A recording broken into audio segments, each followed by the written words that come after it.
Okay, I'm actually recording now. This is a real thing now. I thought I was recording. I wasn't. Now I am. Okay. I'm just kind of burying this. I'm putting it behind me. And that's the whole point. I'm just gonna read it so I don't have to wonder what if. So far I've mostly been right, I think. It's surprised me in a few places. I've been into a few more elements than I thought I would be, but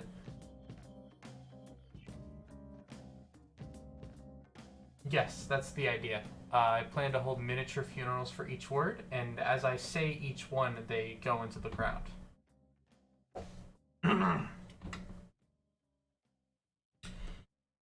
You've been drifting so long that you've lost the ability to objectively judge time or depth or distance.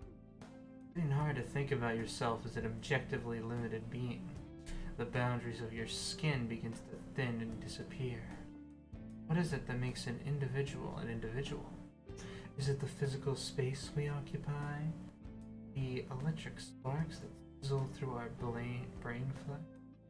Your perception expands beyond the meat sack of your body. Then are you really an individual anymore? Why shouldn't we become gods? Why shouldn't we become one god? Scrunch up your nerdy face and furrow an eyebrow. It seems you aren't enjoying this train of thought. Why am I even thinking about this bullshit? Sorry, dude. That's what's on my mind right now.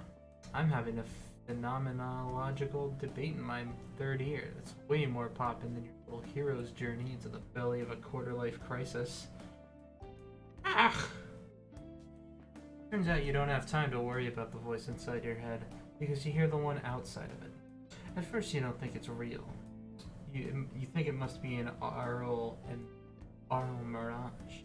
Then it calls you the fuck out. I don't know how to do Mina's voice. I don't wanna like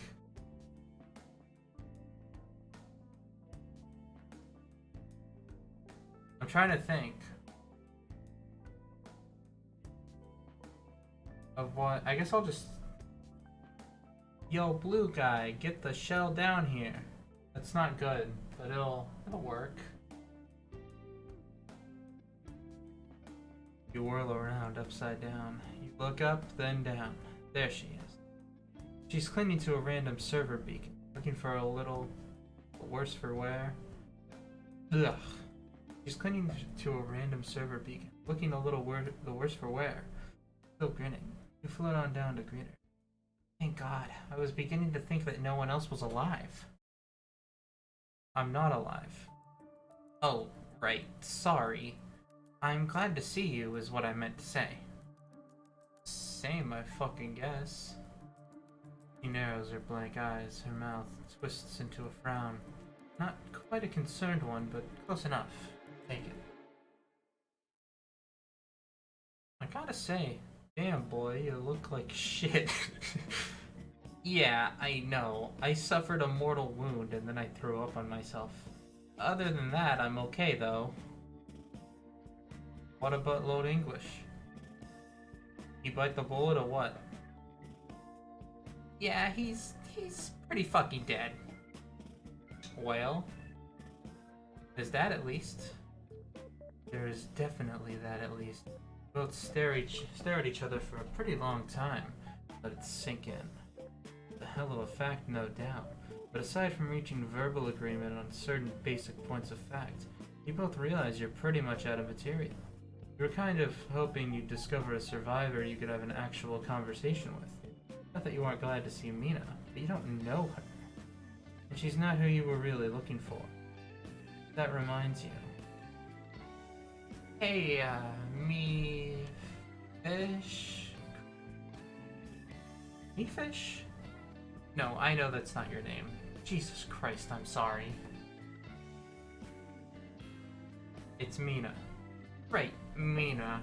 Have you by any chance seen Jade around? Who the fuck is Jade? Without a doubt, one of the worst conversations you had in many, many years. You aren't just thinking that because I'm telling you you are. Well, she's I don't know. I mean, really? You don't know Jade? Why the fuck do you suppose I'm tight with some random asshole? Jade's like a big deal? I thought you were kind of important too. Didn't even know my name, dog. Didn't even know my name, dog. Ugh. You've never been accused of having stellar people reading skills. But even the people you can tell, the look on her face says it all right now. But even you can tell the look on her face says it all right now. Wait a minute.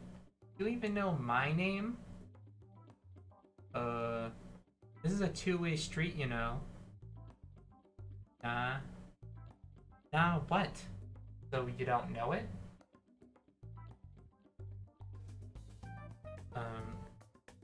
Like, joke? Joke something? No, it's John. Joke is my biological father. I mean Jake. Jake is his name. Halfway through this exchange, Mina pulls out a small, clamshell-shaped accessory kit. Begins to file her nails. She almost dislocates her jaw by yawning the moment you met. Alright, we're veering off course. Jade is my sister. I think she's still out here somewhere. Have you seen her? Oh man. Your entire body deflates. This is going nowhere. Turns out me-fish is fucking useless. You decide to do her as well as yourself. They were completely ruling out the possibility of any valuable information from this person. You exhale, let some stuff off your chest. Man, I didn't expect everything to go to shit so fast. That's how the shit always goes. Yeah, I guess. So, never mind Jade. Have you seen any other survivors? Like, anyone at all? Nope. I ain't moved from this floating hunger trunk looking piece of shit since I got my ass kicked. Well, you're the first I've seen too. Oh. Another awkward silence. Spend most of it looking at your feet until something occurs to you. So what's your plan now? Plan? Yeah, you just gonna hang around here in the middle of nowhere doing nothing forever? That's what Ghosts is most good at, ain't they? You don't have to stay here. I can take you back with me to my planet. I mean, after we're done looking for more survivors.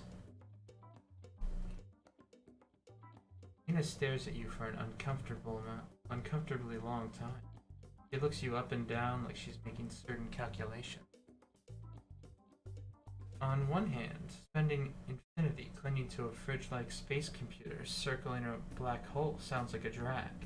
On the other hand, will coolness and street cred be able to survive any prolonged association with this dumb blue nerd?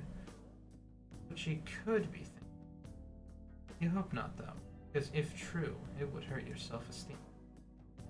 She finally appears to make up her mind. Nah, why not? Okay, for one thing, genius, I'm dead. I won't even last on your planet. I'll just, like, fade away or some shit. I don't know what happens to ghosts in real places, actually, but I'm gonna guess it goes something like that. Oh, yeah. Whoops. I forgot. Anyway, while you was floating up there, I came up with my own plan. What is it? Come here. I'm gonna whisper it to you. Okay? Lean in rather credulously. Turn your ear toward her cup. Nerd. You pull back, unamused by the prank. What is this? Fucking amateur hour? Feel cute you want to be my savior, blue boy. The fact is, you already helped me out. Got everything I need from you. See you around, sucker. She's laughing her ass off. Before you can react, she jams the button down on the beacon and opens the server. Jumps into the hatch and the door snaps closed behind her. Oh shit. I think I know what just happened. You might want to check your pocket. Wait a minute. Fruitlessly fumble around in your front hoodie. Wait a fucking minute! Sure enough, it's missing. The ring of life you stole back from Arania has been restolen. Bitch, just your pocket. Got played, man. Fuck! That was alright. I'm gonna write my little review. I I'd say that was alright. Probably a 1 out of 2. It was nothing special.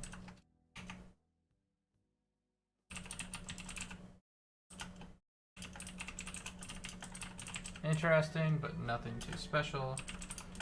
Sean and Nina talk a bit. 1 out of 2. And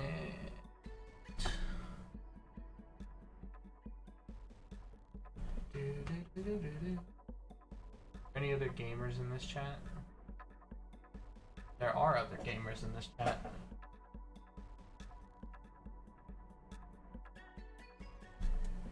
Okay, there's my mouse cursor.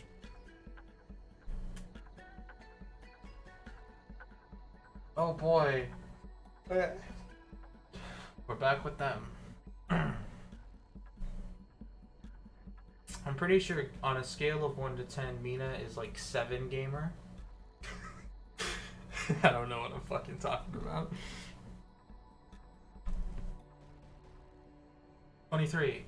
So to get you caught up on what's going on here, in 21, Dirk ended it by basically putting Kanaya on hold on the phone, and now we're back on the phone. Why are you with Rose? What is going on? Why would you think something was going on? By which I mean, why would you automatically assume that what's going on has a sinister overtone? Did I say I suspected something sinister was going on?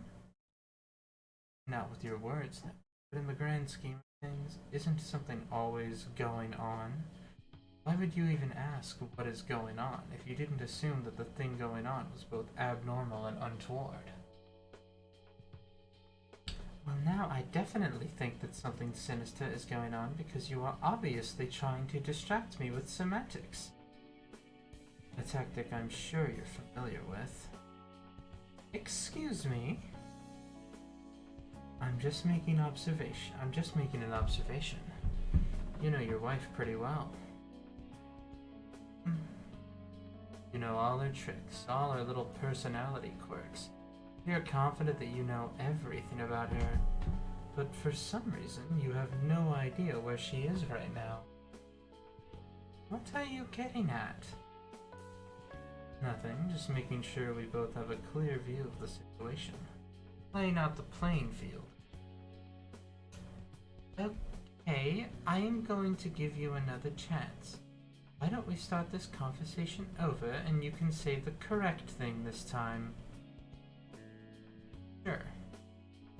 Hello. Excuse me, but I would like to speak with my wife Rose, whose phone I do believe I am calling. As even these primitive human smartphones have acceptably accurate caller ID technology. Sorry, Rose can't come to the phone right now. She is otherwise occupied. Where is she? To my place. I'm sorry, what? Rose is extremely ill and should not be leaving the house alone. What is she doing at your place? Relaxing whilst we discuss the inevitable heat death of the universe and the unknowable solitary nature of human consciousness. I see. If she is capable of such abstract polemics, why is it that she cannot speak with me? It's a damned good question. One that will undoubtedly benefit from further exploration over the course of the next abstract polemic I have with her. Yes, I admit, I'm just fucking with the point, but can you blame me when she's making it so easy? I loves Rose, but sometimes love just isn't enough. Sometimes what you need is understanding.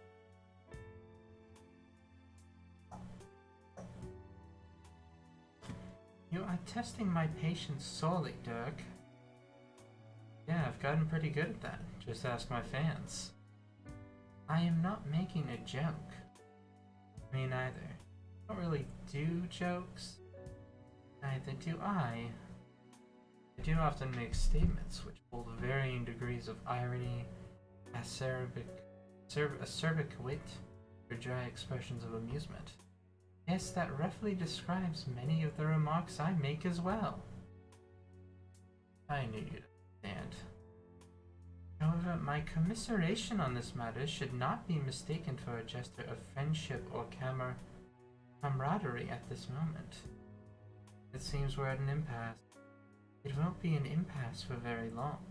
I am coming over immediately to retrieve my wife. That's what you want. Tell her I'm on my way. Sure, I'll get right on that. I hang up on her. Rose looks up from where she's suffering on the floor. The shadows around her are growing. Visit me with glassy eyes. Is everything okay? Ah, fuck, that's not a good Rose. See if I can do that better. Everything okay? Yeah, just a telemarketer. You know how those stupid carapace. Ugh. You know how those carapaces can be. They want to. That's shit. It's impossible to get them off the phone. That was pretty.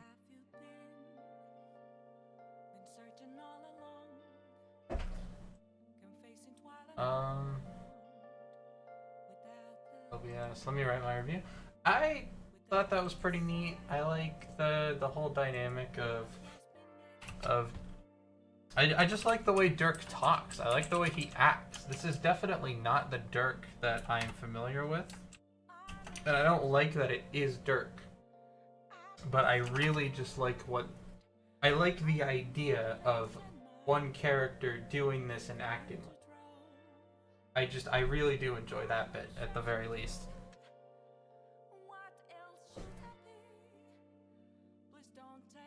Alright, so enjoy Dirk and Kanaya's dynamic.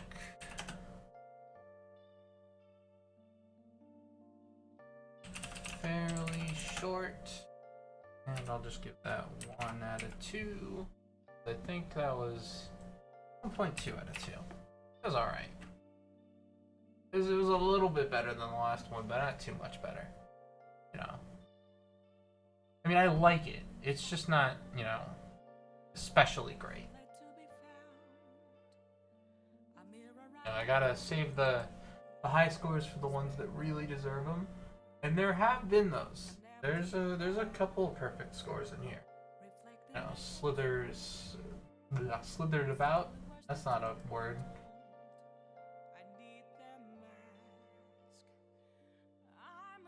Shapeshifter, apples masquerade. Okay. All right, we're back here.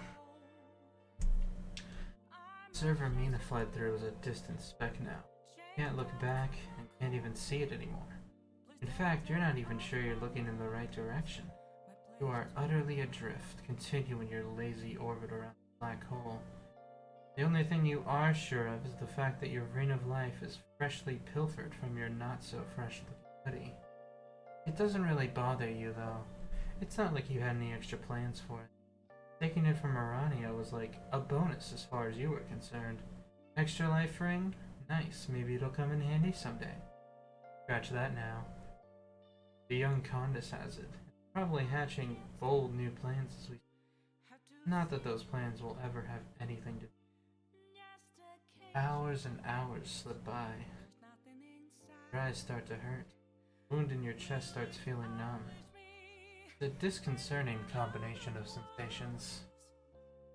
After a while, you think about tending to your wound. There must be something in your dad's wallet you'd use to bandage the gash. Drinking some water?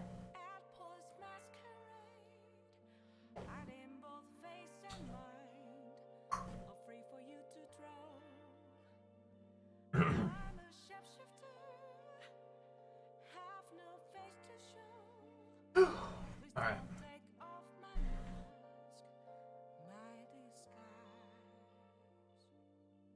Buy the wallet and try to imagine what could possibly be inside of it that would be of any use on a medical basis. Straight razor? You'd probably fuck yourself up even more if you tried to perform surgery.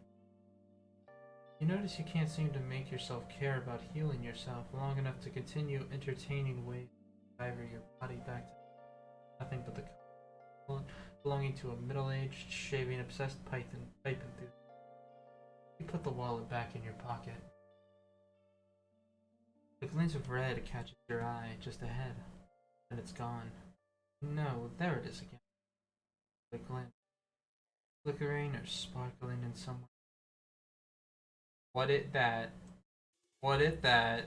What it that? This is like the 5th typo. Actually, it's more than that. I've seen so many typos. So many grammar errors. These are just frustrating at this point. Please tell me they fixed them in the physical release, because Jesus Christ. This is like... it just ruins the whole sentence. Or the whole thing, because I was getting really into it there, and then I just have to say in this serious voice.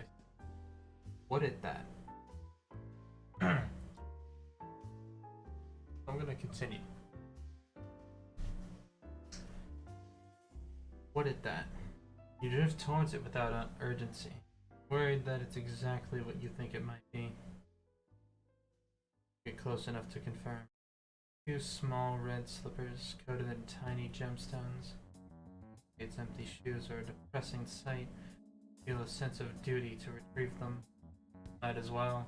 Secure them in the wallet, along with whatever other junk is in there.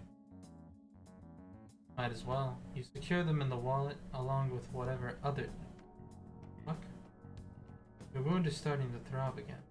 You can hear your blood in your... The rush of your pulse is so loud that it almost sounds like the engine of a rocket sputtering to stop. It sounds exactly like the engine of a rocket sputtering to a stop. It can't be. It's impossible. Why would it be impossible? Isn't this what you were out here looking for, even if you couldn't admit it to yourself? What's the point in denying it now? Turn around. There she is with her flaming red rocket wing. Covers in place, not looking a whole lot different from what you saw her years ago. Her arms are crossed over her chest, making knife-like angles where her elbows jut out. She is giving you a look of absolute disregard. An expression of exasperation so performative and habitual sends bolts of aching nostalgia and fondness.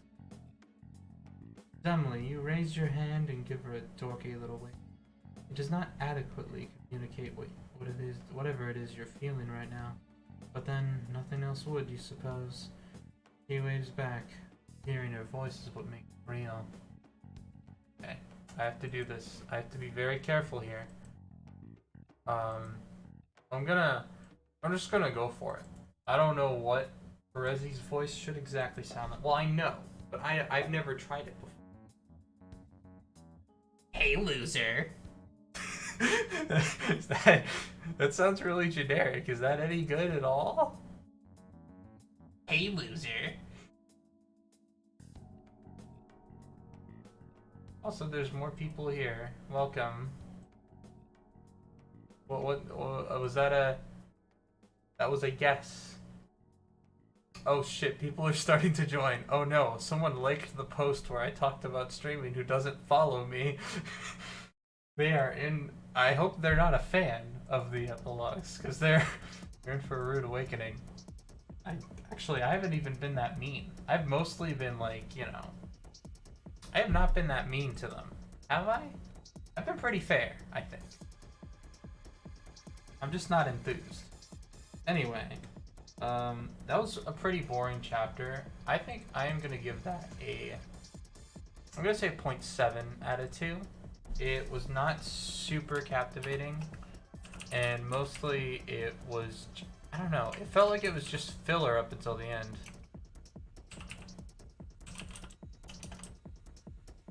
So that's what I'll write. So M24, and then this upcoming chapter is going to be my last chapter for the night. And then I get, tomorrow's Friday, so I'll do it tomorrow night, and then I won't, I think I can make this a regular thing. I can do this tonight, and then I can do it,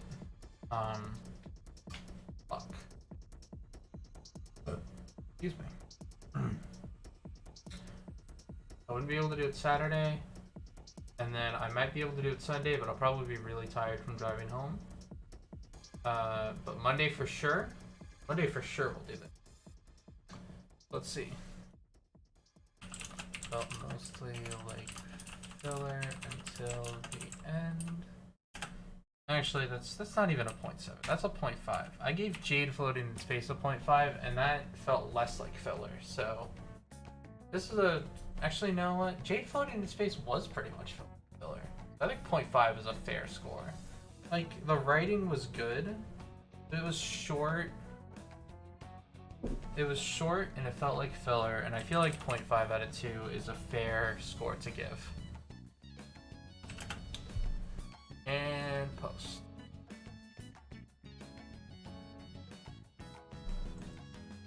Alright. And it's a shame that, you know, the stream starting to pick up a little bit of traction right as I'm about to end. I hope this one's longer. Oh shit, it is. Fucking nice.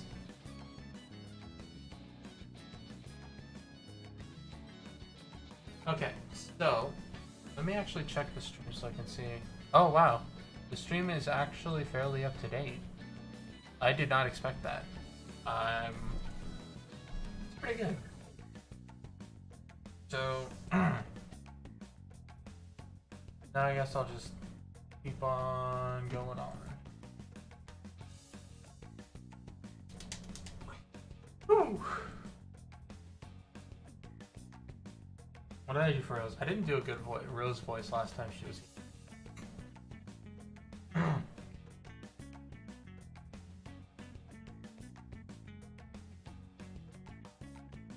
Customarily, we speak in favorable terms about getting to know each other, people. Humans, I mean.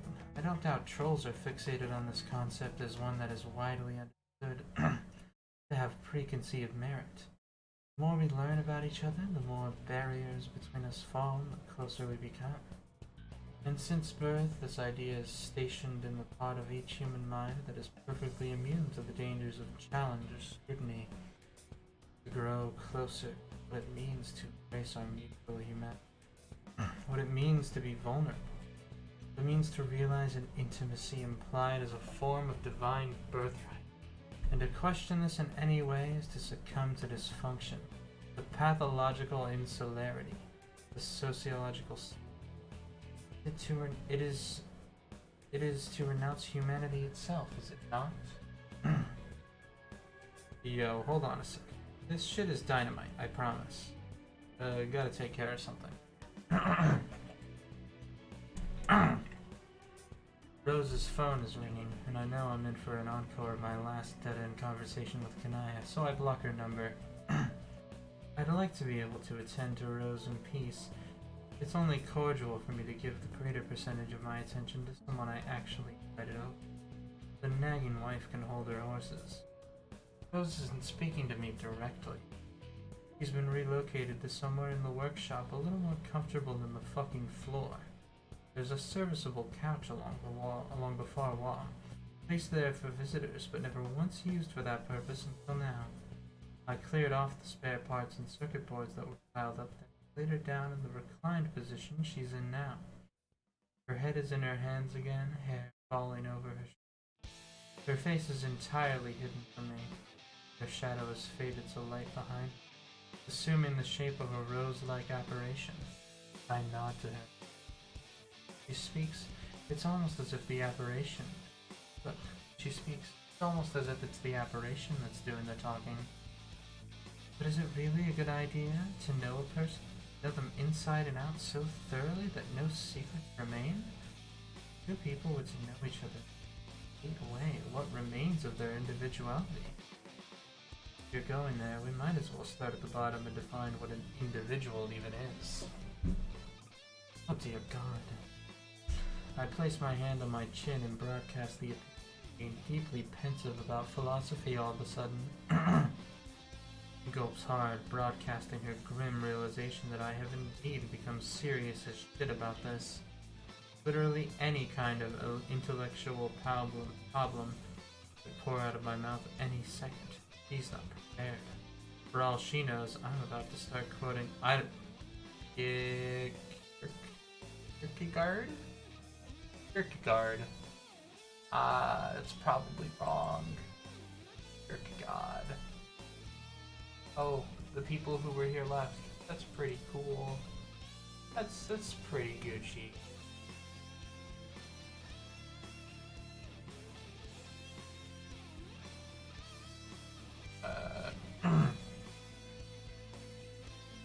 Please don't start quoting Kierkegaard. You've never even read Kierkegaard, have you? Like you have? Hey, where I'm from, Wikipedia is a venerated literary resource. So if I told you I boned the hell up on his pages, you gotta believe me. That's not meant as like a punchline or anything. I'm a really, really well-read dude. But there were only 2 human beings alive where you came from.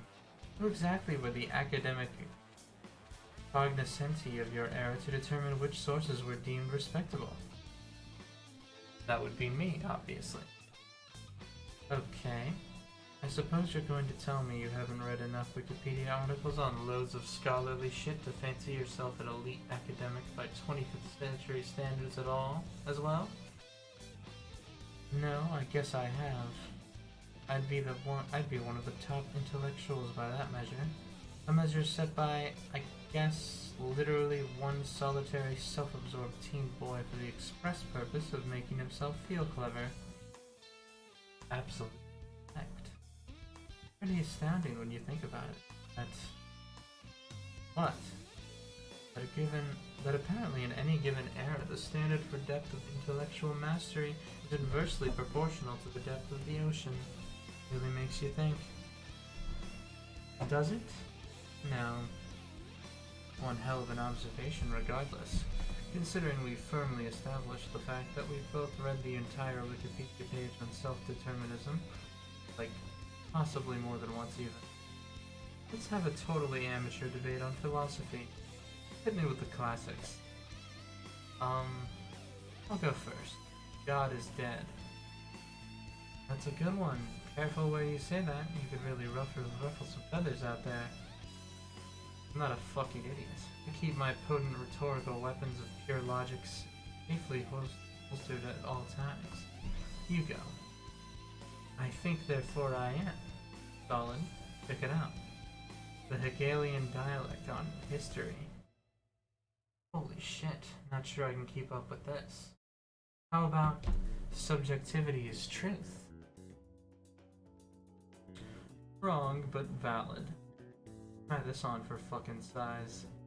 Late 19th century existential phenomenology presupposes that free will is a thing. I don't think I bookmarked that page. Can't back you up there. But what if there's no free will? You didn't put that in quotes. Is this a hackneyed reference, or are you actually riffing now? I'm riffing. I see. Asking the hard questions. It's about time someone had the balls too. Yeah, I've always been underappreciated for my brutal intellectual honesty, even when I was living alone in the middle of the ocean. I think free will is a thing, sure. Are you sure about that? Haven't we spent the entire day having a feeling jams on how none of us got here by accident? Our lives were meticulously planned from the cloneception up through this very post-canon moment. We find ourselves riffing in about the very free will which we don't even have. Don't you think it's all a little too convenient? This is seriously just a conversation between two stoned people by now. The bad kind, where neither one even gets to be high. Seriously, Rose. You think that you have free will? Stand up. Tries to stand up, but I haven't narratively allowed it yet. Her hands don't even move. Tenses, then relaxes into the couch, giving up on the attempt. He attributes it to exhaustion, an all-encompassing sense of weakness due to her condition. Of course, she has been weakened by her condition, unless she suspects nothing. Never mind. You really shouldn't be moving around much in your condition, remember? I'll sit. I sit beside her and cross my legs casually. It's all done in one fluid motion in a way that serves that seamless transition between. Like a magician asking the volunteer to hold his handkerchief. Verbal misdirection. It's done deftly enough that she doesn't notice how close I am. To be honest, I don't even notice myself until I've done it. I continue speaking and he remains rapt. Now even I can't help but wonder where I'm going with this. Logically speaking, individuality is a collection of processes and properties, interrelations of matter and experience all bundled together. Or experiences don't want to be bundled together anymore. A moment goes by and she's quiet, perhaps puzzling over what I said. Then I remember I haven't narratively permitted a response. I'm forgetting myself like a fool, distracted by the surprise my own actions have caused me. I resolved to stay focused. I let her speak. I don't understand. You do though. We've been talking about it, but your ultimate self, that which is revealed when the mind's partitions are stripped away, and all potentiality of you, of who you are and what you could have been, all flow together. Those are the experiences and processes that are refusing to stay bundled. That's what your body can't endure. The unbundling itself is your mind coming. Because you're not as strong as me. Not yet. But you can be. Working on that. But for now, I've focused on stabilizing you with my own expanding. It's enveloping you now in a way you can't see. Keeping your thoughts solid, your identity anchored to your physical strains to hold yourself together. You can't see it, what I'm talking about. I can help you. I can help you see what I see, if only for a little while. All you have to. Maybe what you see will help you through this. Is that what you'd like, Rose? Eyes are shut. The look of concentration speaking to the mind. Fighting now. Small beads of sweat appear on her forehead. She won't respond. I haven't allowed it. Rose, stop being a fucking martyr and open your eyes. Rose opens her eyes. Not her physical eyes, she opens the other. Internally, beholding a field of perception elsewhere entirely. See what I want her to see. Desires to be. She loses track of my voice, which means to me words. Now for my hands. My physical hand. Without opening her physical eyes, she lifts her hand from her lap and mine.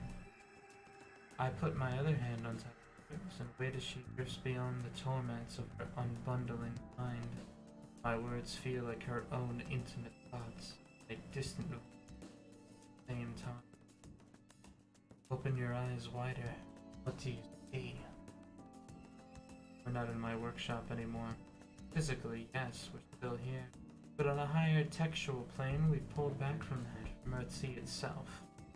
Rose takes a shuddering breath and runs in a pair of hands afforded by her new sight over the narrative cloth and begins smoothing out the wrinkles. I see John doing exactly what you told him to do, like a good boy. Huh? What's there to be upset about? You knew this was how it was supposed to go down. He could have made another choice. Then where would we be? Who knows? No, that wasn't a rhetorical question. John could have made another choice. Then you can see what it is. Happen. If it's been written, you can read it right now. Don't know if I want to see. There's no free will. There's no regret either. Look harder. She looks harder. I'm not going to describe what she. First of all, that would be spoiling it. Unless you already know, in which case, I guess what's taking place here qualifies as something closer to dramatic irony. But if you really want to see it yourself, stop what you're doing, flip the whole thing over, and begin again. I'll be right here when you get back. Trust me, no one's going anywhere. Okay. Okay, so I can't even fucking finish this chapter. God damn it. Okay. Okay. Where was it?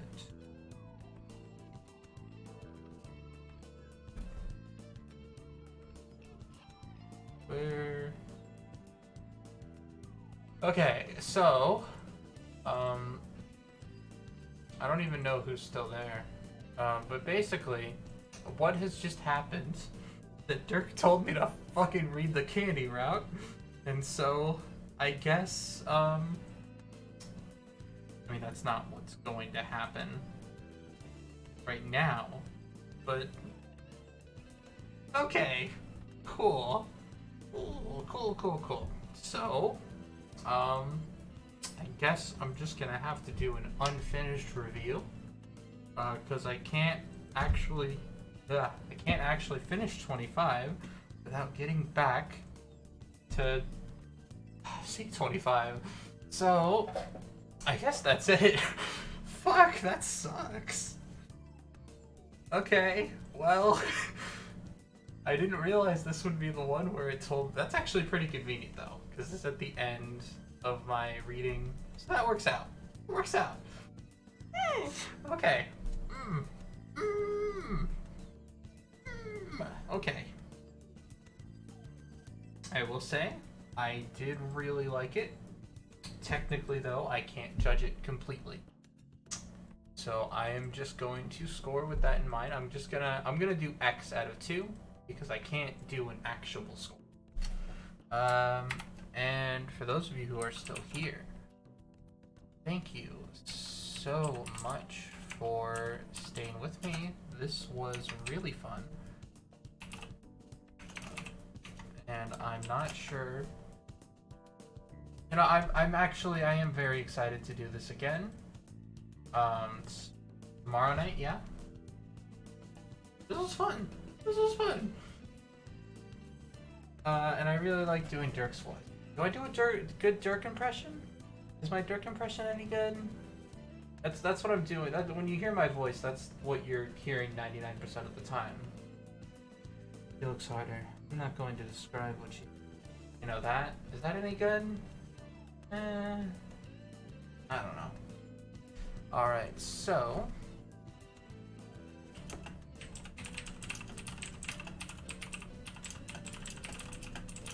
I really enjoyed this one. The dynamic between Dirk and Rose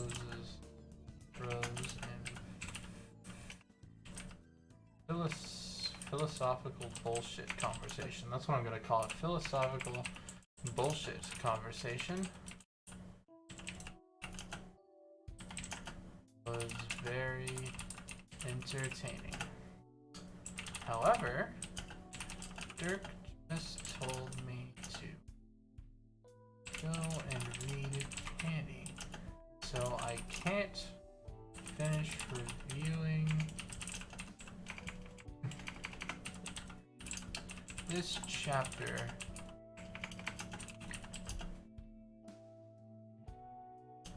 until I have finished 25. X out of 2.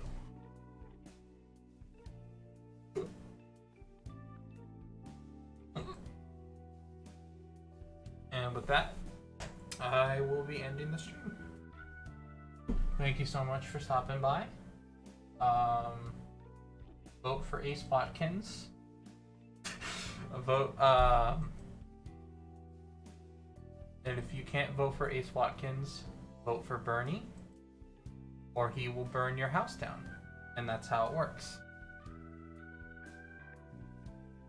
Oh wow, the stream is way behind. Holy shit.